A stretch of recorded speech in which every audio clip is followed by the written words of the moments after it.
All right, guys. Hey, what are we going to do? We're going to lock in. We're going to listen to Zeke. Zeke has got a great message for you guys. We're starting a new series tonight. So, give it up for Zeke's Beaks.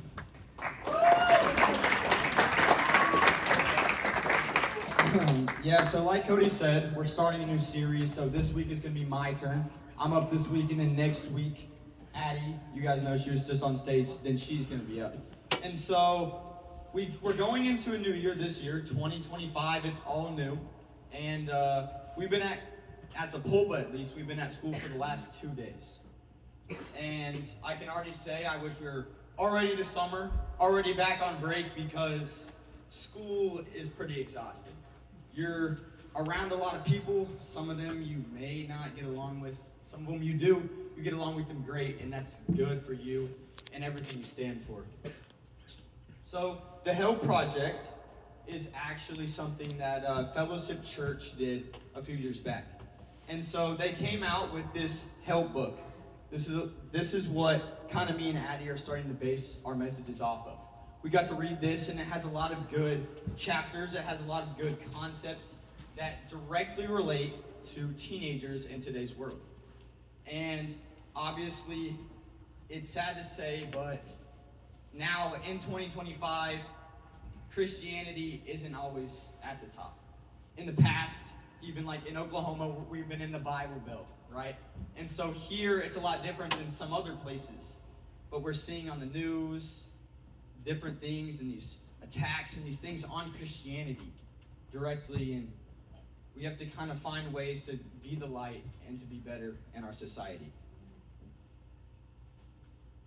So we're going to be in Judges today. We're going to be learning about a really cool guy, which I'll get onto in a little bit.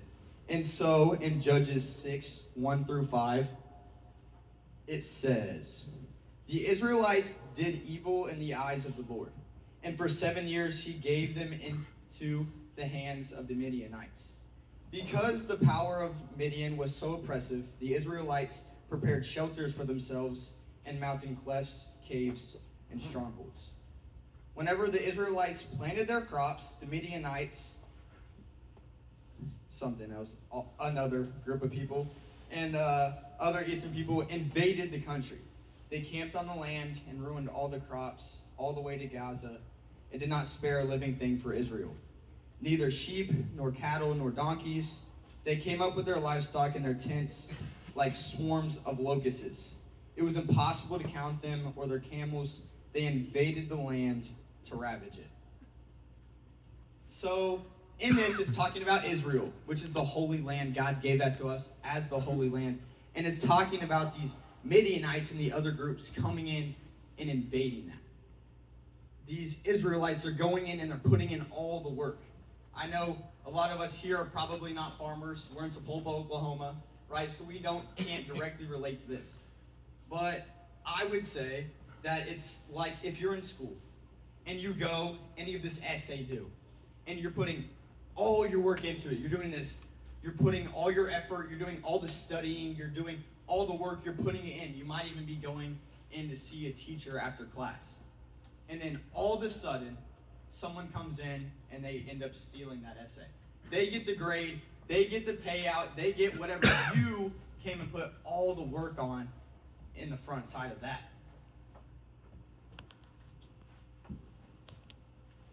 The thing about that it says is it happened year after year. So whenever I think about that, I think, oh, if it happened one time, I would get mad. I would want to go and I would want to do something about it. But there were so many people and they were so powerful that they couldn't do anything about it. They had to just sit back and watch it happen. They couldn't not go and not plant this stuff because they thought that they needed that for survival. We need food, obviously, right? And so they went in and they kept doing it over and over. And they kept going, but they just kept getting the same result over and over. And so my first point is, what area of your life do you need to take back control of? These Israelites desperately, they needed to take back control of their land. They were coming in, they were putting in a lot of work, a lot of effort, and then they were just simply getting robbed in the end and getting none of the benefits that they'd worked so hard for. Maybe for you in your life, it's obviously not these crops and this stuff. That was a long time ago. But maybe in your life, something that you need to take back control of is your grades.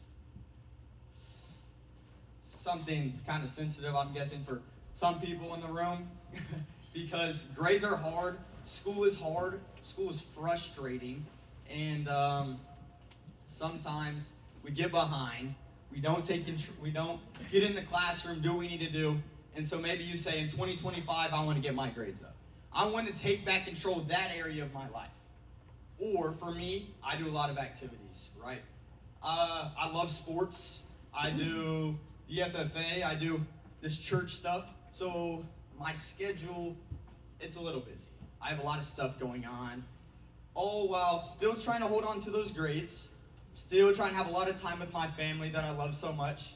And even have some social events in there every once in a while. And so for me, one area I want to take control of is finding what I love the most. I love soccer, I love FFA, but I have to begin to find my path, find what I like to choose, and take control of that and grasp it and go after it with everything that I have. And I don't know what it is in your life. I don't know if that for you is even simply something like your mental health. Something that if you're not feeding yourself positive thoughts and you slowly start to get down on yourself, you slowly feel like you just can't come up for air. You can't quite catch a break. Maybe that's something that you need to look to take control of this next year. Albert Einstein, you guys know, we all know him. He's a very smart guy, obviously. He figured out a lot of great things for me. He said the definition of insanity is doing the same thing over and over again and expecting different results. If you're doing the same thing, the Israelites were doing the same thing without having any repercussions, without changing anything, with going in with the same plan every single time and expecting something to be different. But we see that it didn't. It was the same thing every single time. You just keep going, but you're not going to see the results that you want. It's just not going to happen, so you have to find ways to change. Judges 6:12 through 13. We are about to meet a cool guy named Gideon. All right? It says, when the angel of the Lord appeared to Gideon, he said, "The Lord is with you, mighty warrior." "Pardon me, my Lord," Gideon replied. "But if the Lord is with us, why has all of this happened to us? Where are all of his wonders that our ancestors told us about when they said, did not the Lord bring us out of Egypt? But now the Lord has abandoned us and given us into the hand of Midian." So this guy Gideon, an angel comes to Gideon and basically says, "Hey, you're up. It's your turn. You're going to go and you're going to lead everybody out of here." And he's not quite sure. I know for me, if an angel came to me and told me and something like this was going on in my life, I'd be like, yeah, you might have the wrong guy. I'm not the type of guy to go and lead an army and fight anybody. That's just not me, all right? I don't know, that might be you. If that's you, then congratulations, you're a champ. But yeah, that's just, I don't know what he was thinking. He's like, I'm an average guy. Whenever I looked it up, it said that he was probably just a middle-aged guy. Average Joe to the core. I mean, there seemed to be nothing special about him. He was just another Israelite living his life and going by and just doing what he did every single day. I would be a little confused. It says that they all started to kind of lose hope. They all started to get disappointed, because you probably would. If you're going and something like this keeps happening to you over and over again, you're working hard, you don't see the payout. You're working hard, the result isn't there. You're going to get frustrated. God brought them to this land, and so they're frustrated at God. They're wondering, why are you doing this to us whenever you brought us here? You told us to come here. You told us this would be the promised land, that this is the land you prepared for us, and now it's being taken over time and time and time again. for me, this was back in 2023 at Student Life Camp. So we went with our church. It was the first time going back to a church camp since Camp Unite that we had a couple of years ago. We brought a huge group. There was a huge revival. It was amazing. We had lots of salvations. And it basically kickstarted all of you guys being here today. But for me, one of the nights we were sitting in the auditorium or worship hall, and for me, I just started crying. I didn't know what was happening, right? I don't usually do that. I'm not usually that type of guy. Like, I try not to get attached emotionally to stuff like that. But I knew something was hitting me, but I didn't exactly knew what it was. I couldn't quite put my finger on it. So thankfully, my dad was there. He was being a sponsor that time. So I went to the back, and I asked him if we could go out in the hallway and talk about it. And I learned that night that I felt God was putting a calling on my life. Gideon didn't exactly get to pick the calling that he was put on his life. I had a choice, but God was always going to put that on my life, right? And that was him calling me into ministry. I didn't know what that meant. I was a little scared. I'm going to be honest with you. I didn't know. Oh man, I don't know if I want to be like a preacher or some type of guy like that, or be a missionary and go live somewhere else in a foreign country. Also, really kind of terrified me in the moment. And so I didn't know what was happening, but I knew that this was my next chapter with God, and I knew he was putting that calling on my life. So I took it. And so that is what ultimately, with a couple steps and bumps along the road, has finally led to me being up here tonight talking to all of you guys. And so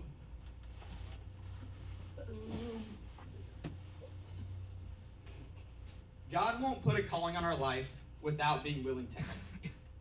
That's something that sometimes we get a little scared.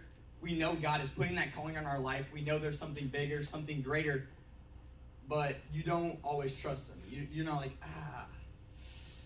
I don't know if I want to do that. I don't know if that's for me. I don't think that I can do this on my own. Well, the truth is you're not on your own, and you can't always choose when it happens. So thought number 2, God's timing is not your timing. You can't choose whenever God comes and tells you something. For me, I went to church camp just like I had lots of years before, obviously hoping and expecting God to do something, but I didn't know it was going to be something so drastic and something that would change my life forever from that night on. And so I didn't choose that.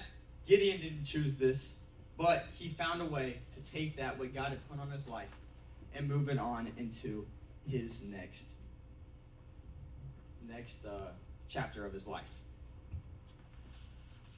So it keeps going on in the story, and Gideon goes and he puts this angel, ultimately God, through a couple of tests. He's like, if he really wants me to do this, then he's gonna do a couple of these things that I ask. He had a couple of different things that he was asking because he was terrified. He had grown up all of his life with these Midianites coming in and tearing everything up, and he was supposed to fix all that, and he wasn't quite sure. So he put this angel through all these tasks, telling him to do a couple of different things, and he passed every single one. And so finally Gideon was like, okay, I'm here. I guess this is my calling, this is ready. And so he found ways to go along with that. So we're going to jump into Judges 7. Judges 7, 2 through 8 says, the Lord said to Gideon, you have too many men. Hold, please. He had 132,000 men. He gathered up as many people as he can. I would do the same thing. I'd go call everybody I know, get all their siblings, their dads, their grandpas, their unborn sons. I mean, anybody I could find to come help me. And God said, you have too many.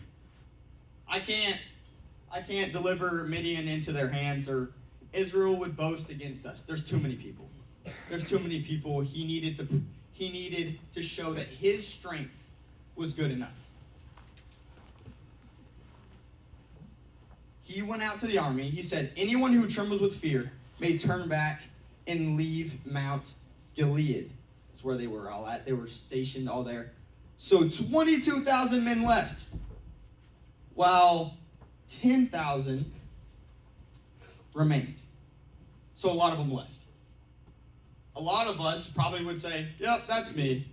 I'm not staying there. I'm not going into this battle. I'm terrified for my life. I'm going to leave. But some of these men, they stayed. They were ready to fight. They weren't scared. And then God says, no, there's still too many. There's still too many guys. This is still too much. You still have too much power. I need you to have less. I need you to show you that I am God and I can do amazing things. So he told them to all go down to the river. He said, separate those who lap the water with their tongues as a dog laps from those who kneel down and drink. 300 of them drank from cupped hands, lapping like dogs. All the rest go down on their knees to drink. The Lord said to Gideon, with the 300 men that lapped, I will save you and the Midianites into your hands. Let all the others go home. So Gideon sent the rest of the Israelites home, but kept the 300 who took over provisions and trumpets of others. Now the camp of Midian lay below him in the valley. 300 guys. The Midianites had thousands upon thousands upon thousands. They were a huge army. Obviously, if they're coming over and taking over this land year and year and year again. And everybody was so scared of them. And so they were all a little bit confused when Gideon was like, 300, I'm good. 300 is all I need. We're going to go. We're going to take them down. You guys are all going to be good. We're going to get back into this, and it's all going to be good. A lot of people, if I had to imagine, thought that he was insane. If we were getting invaded, and say Donald Trump's soon to be our new president, he's like, I need 300 guys. We're going to go take down Russia. Who would think he's crazy? I would think he's insane. I mean, that seems like a terrible concept. Like, you think this guy is the dumbest person on the planet. He's going to get demolished. There's no chance. He does not stand a chance. Well, this was Gideon. But Gideon was so faithful. He had seen what God can do. He put him through all these tests. He's seen that he is the one, the true God, and that he can do this with him and with his power. So, point number 3. God has a plan greater than our understanding. We, as humans, cannot fathom what is going on with God. He created the earth that we all live on, that we are all here, we're all doing our own thing, we're in our own struggles, we're in our own lives. He created that in 7 days. I know me in 7 days, at least over the break, I accomplished probably nothing. I squarely play a little video games, I slept a lot, I watched a lot of TV, and that's pretty much all I accomplished. He accomplished this entire thing that we are all living on, and you think about Sepulpa, well, times that by about 7 billion, and then you got the earth. Then you're ready. That's what he can do in a week. Well, that just shows how powerful, how great, how mighty he is and what he can do and the power he has. But a lot of the time, we don't take that next step. We know he's there. We know he's great. We know he's powerful, but we're not willing to take that next step. God has a plan for each and every one of you guys' life. But we wake up every single day with a choice to take that next step or not. You have to wake up in the morning and ask yourself, am I going to do this for me? Am I going to do this for what I want? Am I going to go out and focus on only things on this world? Am I going to go and chase all these girls over here? And am I going to go work so hard at my sport that I put God that was supposed to be on the top, drop him all the way to the bottom, and he's just kind of an afterthought? Whenever he's put us on this earth for a purpose, with a purpose that he wants us to go out and expand his kingdom. Jeremiah 29:11 says, "For I know the plans I have for you, declares the Lord. Plans to prosper you, not to harm you, plans to give you hope and a future." I'm going to be honest with you guys. Before coming up here today, I was scared. Okay? I don't get nervous for a lot of things. I'm usually good with people, good at talking. If you know me, I kind of talk a lot. And so it's kind of one of my more specialized areas, I would say. But this right here is saying that God has a plan, plans to prosper you and not to harm you, but plans to give you hope and a future. He's not going to go and put you in bad situations. If it truly is from God, then He's going to lead you through that. He's going to help you. He's going to get you to that next step that you need in your life because it's from Him and it's for Him. But if you're doing it for the wrong reasons, with the wrong reasons, if you're doing it for yourself, if you're doing it for the fame, for the glory, to be, hey, I was that guy, I did that, I did all this. If you're bragging about your accomplishments, if you're going out and doing this just to say you did, if you're going on a mission trip just for the adventure and for the fun, then you're not doing what God has put on your life. You're not going with the plan that He has put in front of your life. So Gideon, at this point, has gathered up these 300 men. He started with a lot of men. Now he's down to not a ton. He started preparing them. He started training them. And then he sent them all home. He said, you don't have to do it. I got it. It's all me. Trust me, and I'll get you through it. Sometimes we over-prepare for things in our life. Just like Gideon went out and got all those guys. Sometimes we are so worried about one thing. Maybe you're going out with some friends or doing something like that. And you are so worried about what you're going to wear that you take hours and it ruins your day because you can't quite find the outfit that you're looking for. You guys all know what I'm talking about at some point or another. And then you miss the whole fun that you were having with your friends because you were so upset. You're like, it didn't work out. It wasn't right. I don't look good. You start to get these different things and you start to think like this. For me, it's tests.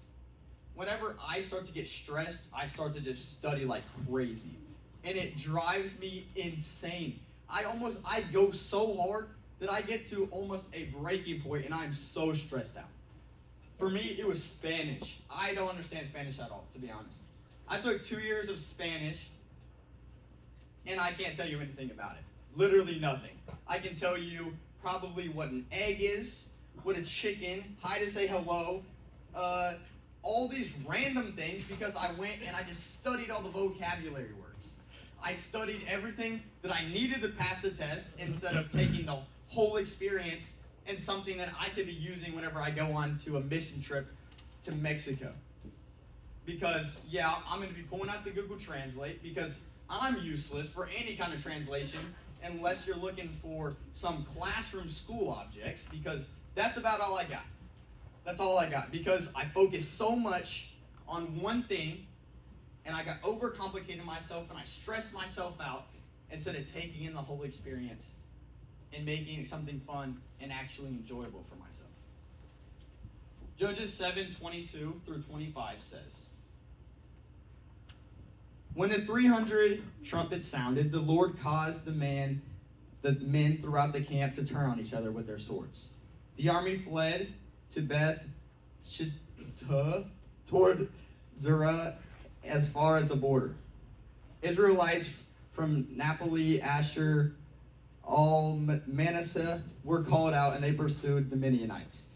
Gideon sent messengers throughout the hill, come down against the Midianites and seize the waters of the Jordan ahead of them as far as Beth Barah.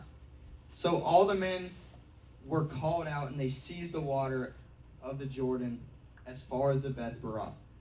But also they captured the 2 Midianite leaders.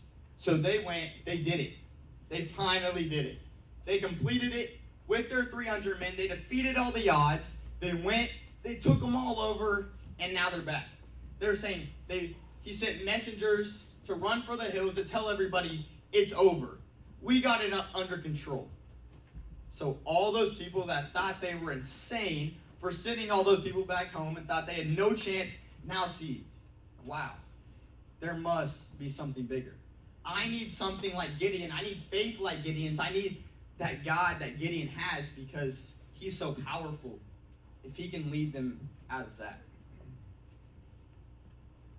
We're not going into battle today directly. Unless there's like a World War III and we had some sort of draft or something like that and you had to go, I'm not planning on going anywhere too soon. I'm just focusing on trying to make it through my math class. All right? But we all fight battles every single day, and they all look a little bit different. Some battles are spiritual. Maybe you're good with God. You're keep going on this walk with God, but then you begin to start to doubt yourself. You begin to start to doubt, am I good enough? Am I doing enough? Am I truly doing what God has for my life? You begin to go back to that. You're overthinking every single thing. Whenever God has laid out a plan in front of you, you have to go, you have to take on your battles knowing that God is there for you. God will be there with you. He will help you through those battles, and he will ultimately help you win. But it might not be exactly when you want. When you're going, and you're hurting, and you're struggling, and you're going through something that it feels like you can't ever get out of that situation. You just have to know that you have God.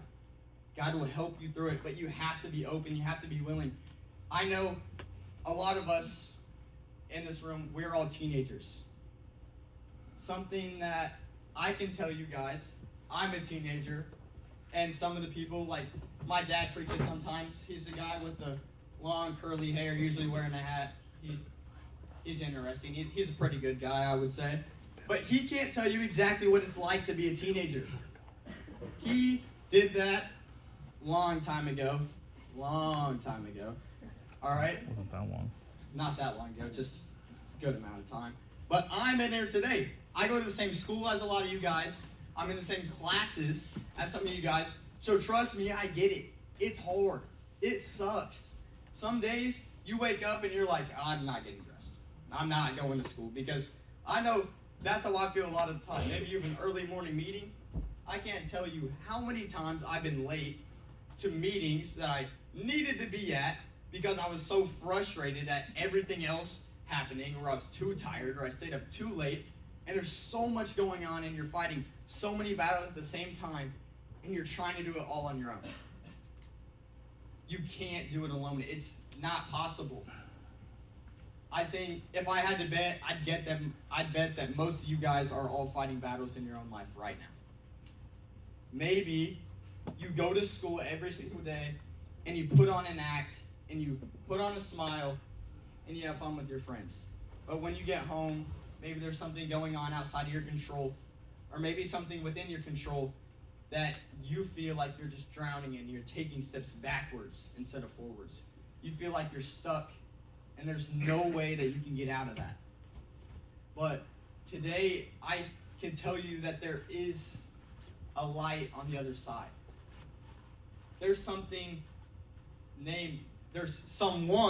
named Jesus Christ that can help you. He can get you to that next step. He can lead you out of whatever you're going through. But you have to be open. You can't close yourself off. You can't do it all by yourself. It doesn't work. It's too hard. You're going through too much already. And to add that on top of everything going on, it's just too much. And maybe that looks a little bit differently for a lot of you guys. Maybe it's doing better and getting in God's Word.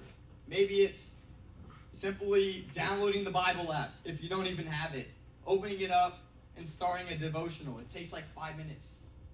But even me, a lot of the time, I'm like, no, I got too busy. I don't have time. And then I go back and I look at my screen time, and I spent 4 hours on my phone. I had plenty of time, right? But I didn't make the time. I didn't put in the effort. I didn't make that my number one priority. I put so many things above it. that it just slowly again sunk to the bottom.